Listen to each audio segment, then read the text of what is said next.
This is Paul Newman, and if you are seeing this screen, I am hoping to assure you here that the live stream will start. Hello, everybody, and welcome back to another video, part 3 of what is going to be, I think, a 4-part series because we've got 2 horses left. Taking a look after these, taking a look at the 2-year-olds that have impressed me in the month of July 2023, sitting here on the 6th of August after a horrendous result, really, in the outcome in the test stakes yesterday. I mean, I've seen some things in racing. I was speechless for a good few hours after that. Absolutely shocking scenes. And my respect and condolences to the connections of Maple Leaf Mel. And that's coming from somebody who has the second on their Classic Watch 2023 site. That's no way to win any race. Awful.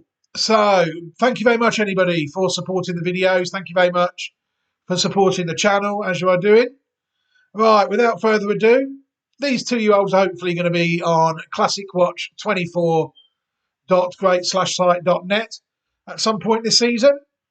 We've got a week or so to the first 3-year-old pattern races of the Australian season, so there might be a couple of horses just putting on there to keep the site ticking over in the next coming weeks. But for now, and next coming days, sorry, you have weeks to think in Australia. But for now, we're going to take a look at 2 more 2-year-olds that I think might be worth taking a look at in July, from July 2023. Slim pickings, really, when it comes to Godolphin this year. I really do think that if people look at the way their 3-year-old classic hopes have performed, I think they've been very disappointing on the whole. Some of them have even only ran once or twice. There's still time to get one in the St Ledger, I suppose.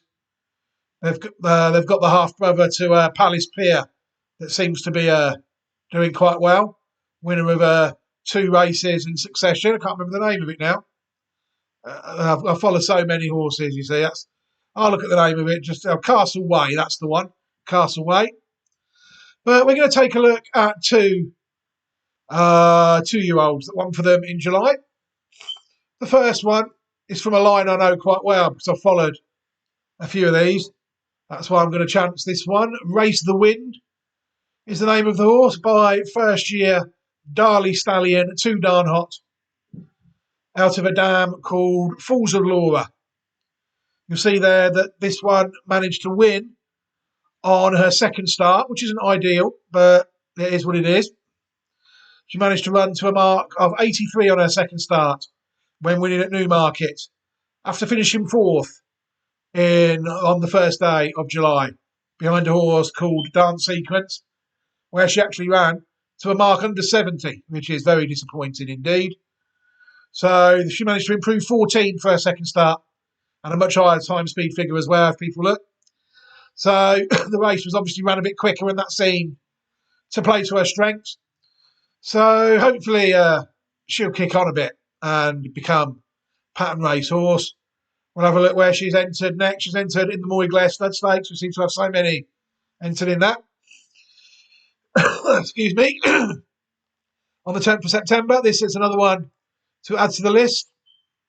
People will see that the horse is in fact Family 3N by Too Darn Hot, like I said, out of the dam, a street quayside dam called Falls of Laura. We'll take a look at a couple of the dams now because you'll see that there's a couple of nice horses very closely related to this horse. It's a line I think that Godolphin know quite well. The dam, Falls of Laura, only managed to win 2 of her 15 starts, but she was rated 108, and including in there, you can see that she won the Group 3 UAE Oaks of 2012. They're saying her joint best run was when she ran to 108, when she won the 2012 Coral Distaff at the Eclipse meeting at Sandown.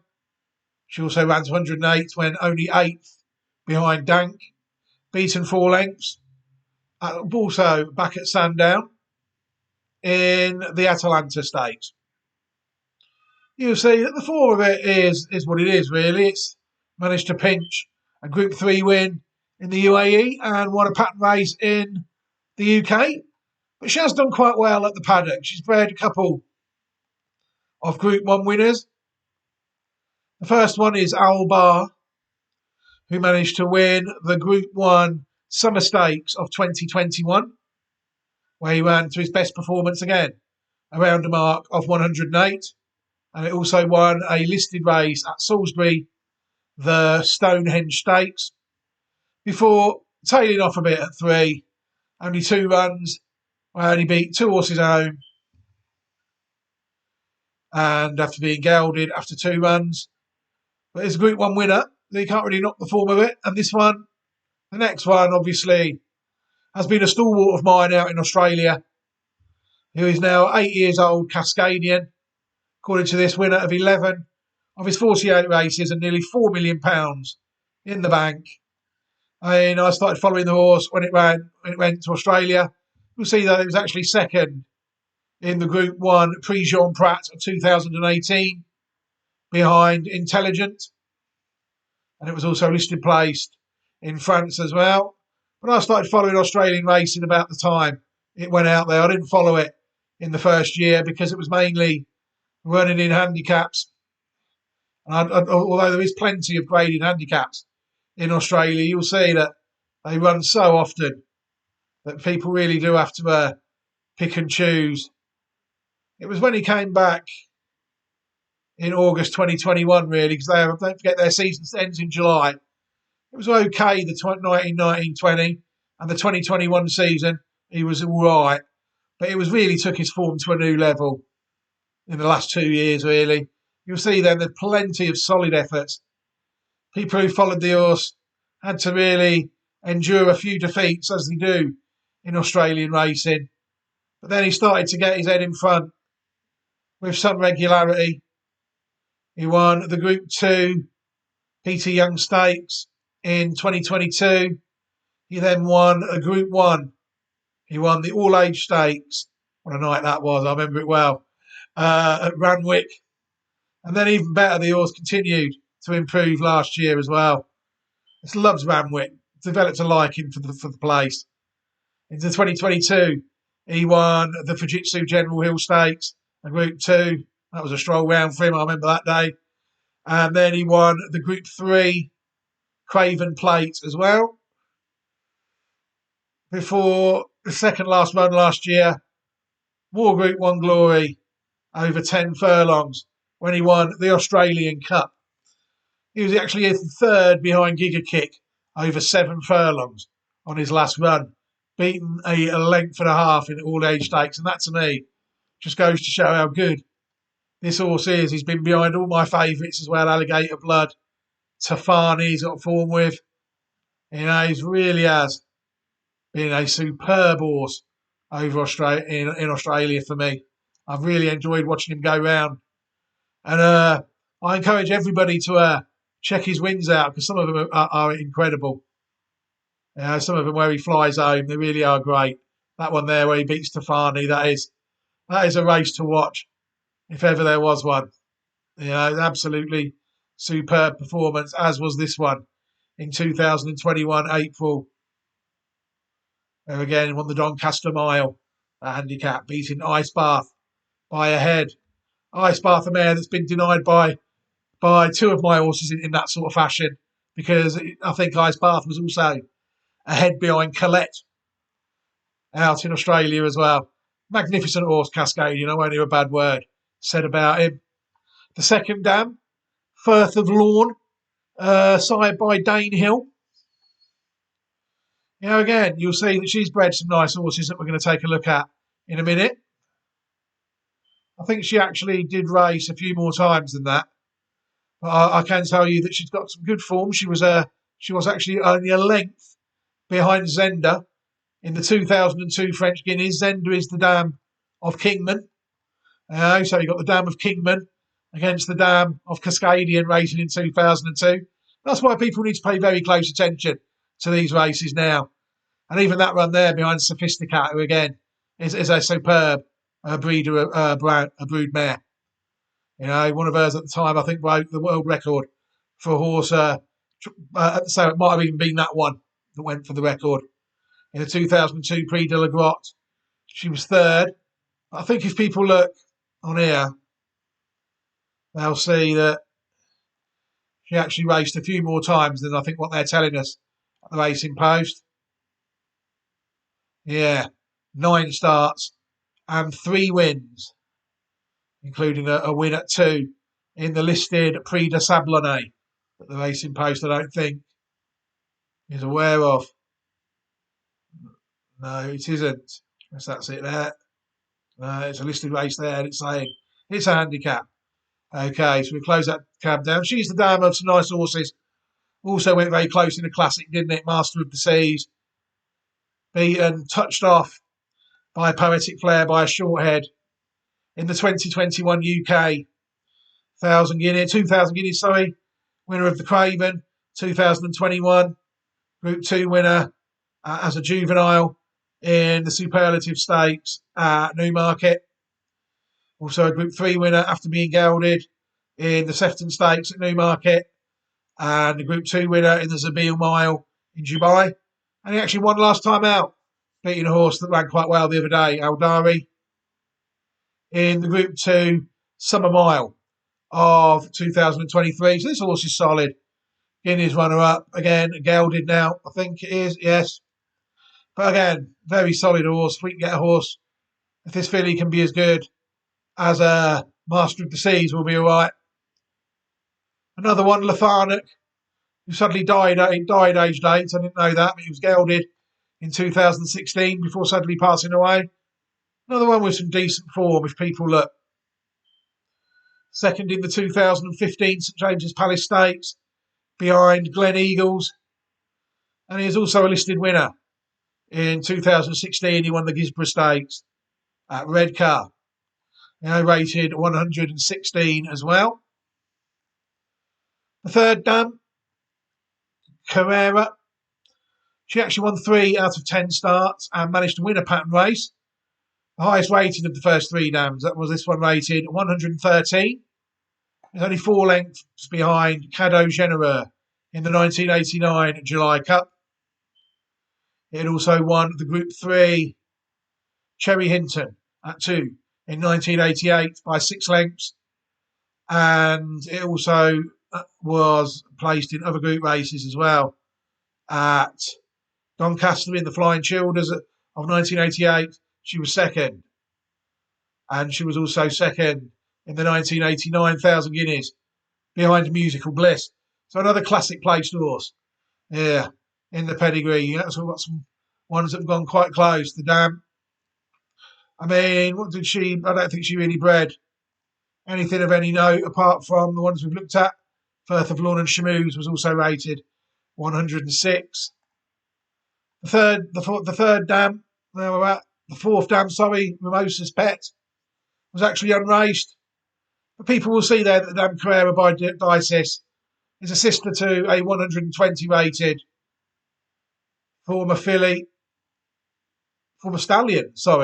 Rock City, former high class 2-year-old winner of the Group 3 Coventry of 1989 at Royal Ascot. Group 3 race, not so long ago as that. It also won the July Stakes of 1989, which in them days was also a Group 3. And then it won the 1989 Gimcrack Stakes, which was a Group 2, as it is today, before finishing second in the 1989 Middle Park behind Bella Cove.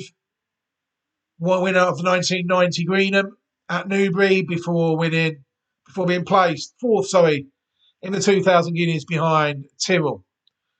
It was then second in the 1990 St James's Palace Stakes, and then another Group 3 win in the Criterion Stakes before losing to Royal Academy in the July Cup of 1990. This horse got some good form, Rock City. Very good horse. All right, so let's head other horses that we found. We went to look, you see, it was family 3N, as we know. The horse, we had to go all the way back to a horse called Mimosa to get us on the line. To get us on the line we wanted to be on. Mimosa is in fact there, holding 1960 and side by Mostra. And you'll see there that there's other nice horses around that we will take a look at now as well that have won classics. Horses like Dante, who won 8 out of his 9 starts, won the 1944 Coventry in Middle Park and the 1945 Derby. Second in the 1945 2,000 guineas. The horse, probably the Dante Stakes, is probably named after this horse, I would say, without being certain. Also, horses like Pacino is another one.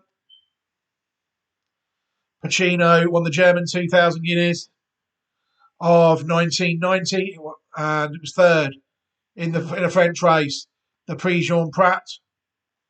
And you've also got a horse like Dupont, who won 4 out of 10 starts, winner again of the German 2,000 guineas and the Italian 2,000 guineas as well. Yeah, and a stallion in South Africa. There's also one called Saya Joao, which along in a mixed career managed to win the Irish Derby and the British St. Leger. So there was some minor winners there, but it's not really the strong classic form that we would like. Although you can see that some of them from very close to it, related very close to Race the Wind, have gone quite close to winning classics. So hopefully we will get there at some point. If the horse is good enough, a long way to go yet. You know, I'd say this would probably be the lowest that we've looked at so far. But before we move on to the next horse, let's watch it win, shall we? Race the Wind. Growing and filling out to do. Get jiggy with it, but it's again nice pedigree. The mares, she would be the pick of the mares' previous foals, Primo Baccia, but she's also had 2 other quite useful winners as well. She's produced them, so from 3 previous foals, they've all been winners, and Primo Baccia was a very smart one. Right, eat those strawberries before they become strawberry jam. The Brolly's going up. The runners are nearly installed for the opener. The Rossdale's British EBF Maiden Filly Stakes, 7 furlongs the distance here. Can race the wind, race like the wind and with the wind. We will find out as we say good afternoon to Simon Holt. Thank you, Nick. Good afternoon, everybody. And Bernice, very nice looking daughter of Expert Eye, goes in last. They're all set. And they're away on the extreme right. Love You Darling jumping out fairly well. The favourite Race the Wind in the all blue. Away to the left is Mercury. And Race the Wind and William Buick tracking across towards the near side rail, but preceded by Mercury. The others again tending to come across as well, with Bernice in the pink cap moving nearer this stands rail. Love You Darling in 4th now to the outside. And then Zenjabila. And after those, Get Jiggy with it towards the back of the field, second last, and Spirit La Adelita as the back marker. Mercury by about a neck to the newcomer Bernice in 2nd. Favourite Race the Wind in 3rd. Love You Darling 4th, entering the final half mile. Zenjabila is back in behind those in the yellow and blue jacket, followed by Spirit La Adelita and Get Jiggy with it at the tail of the field. On their way now towards the final 2.5 furlongs or so. Race the Wind now going up on the near side of Mercury and Bernice, who are both being pushed along, and Race the Wind comes racing through very strongly under Buick, tracked now by Zenjabila. Bernice on the right, Mercury down the centre, pulled out wide, Get Jiggy with it, followed by Love You Darling. Race the Wind leads, entering the final furlong on this stands rail. The others are trying hard, notably Zenjabila as they meet the rising ground. Zenjabila just hanging, and on the far side, Get Jiggy with it is making a race of it as well. Race the Wind is still just about out in front. Race the Wind holds on from in 2nd, Get Jiggy with it, then Zenjabila and Love You Darling. Race the Wind lands the odds in the opener for Godolphin, Charlie Appleby, William Buick. 2nd time. There you go. You see, we can review these races under fair use. Not just us, anybody can. So that is what we will do. I mean, I thought the experience of the horse there just managed to see her home on the 2nd start. That's why I don't like horses that win 2nd time out, because they have got an advantage over the ones they're racing sometimes. A lot of them are racing 2nd time out and racing debutants. You know, I don't. But this time will tell just how good this filly was. I mean, it did, like the commentator said, it travelled well into the race, and not as well as horses on this line can travel. I've seen Master of the Seas travel a lot better than that. I'd have seen Cascadian travel a lot better than that with my own eyes, So hopefully there will be plenty more to come as this horse gains experience, and hopefully she will be able to rise up the grades. I do hope she will be a nice filly at some point. Right, the second horse, let's just close a few tabs down now. We don't need them anymore. The second horse is Panaria, another one sired by Lope de Vega that we followed, trained by Charlie Appleby, and again, owned by Godolphin. This one, unlike the last one, has managed to win on debut, this Lope de Vega side filly, running to a mark of, not a high, running to a mark of 82 first time out. Now the pattern horses are coming out. Some of these maidens really are dropping from, say, 86, 87, what they might have been earlier in the season, to 82, which is about average. It's all the filly could do was win on her start, which she did, and we'll take a look at that in due course. People will see when they look at the filly Panaria. This one is in fact family 7A, out of a dam sired by Dalakani called Lava Flow. But again, we're getting such a good catalogue of videos now where these pedigrees have been talked about that once we got back to the fourth dam, El Jazzy, who is on the Rafa line, Mishrif line, and all that, I knew that we had a video last year made on two of them in the same video, Cairo and Darwi. Cairo has since been placed in an Irish Classic behind Paddington. So all we really need to do really is focus on the first three dams, and then I can just add the video to that at the end, which I will do. I have been when it's appropriate. So the dam Lava Flow, again signed by Dalakani, out of a dam called Mount Elbrus, trained in France by Andre Fabre, to land a listed race in 2013, the Prix de la Seine. It was well beaten when it tried Group 3 company on what proved to be her final start. Her best racing form was when she won a listed race, when she was allotted a Racing Post rating of 101. And I think what makes this horse as interesting is it's actually a half-sister to one of the best 2-year-olds of modern times, Pinatubo, who is now at stud, still aged only 6 years old, who was by Shamadal. Top class 2-year-old, winner of a listed race at Royal Ascot, the Chesham. It then won a Group 2, the Vintage Stakes at Goodwood, before winning two Group 1s, the 2019 National Stakes and the Dewhurst Stakes. When it won the National, when it was it was awarded a mark, a superb rating for a 2-year-old really, of 128. At 3, it did land another Group 1. It won the 2020 Prix Jean Prat. But by then, really, the horse was a former shadow of itself, really. It had been beaten at Newmarket in the 2,000 guineas by Kamako, where there didn't seem to be any excuses.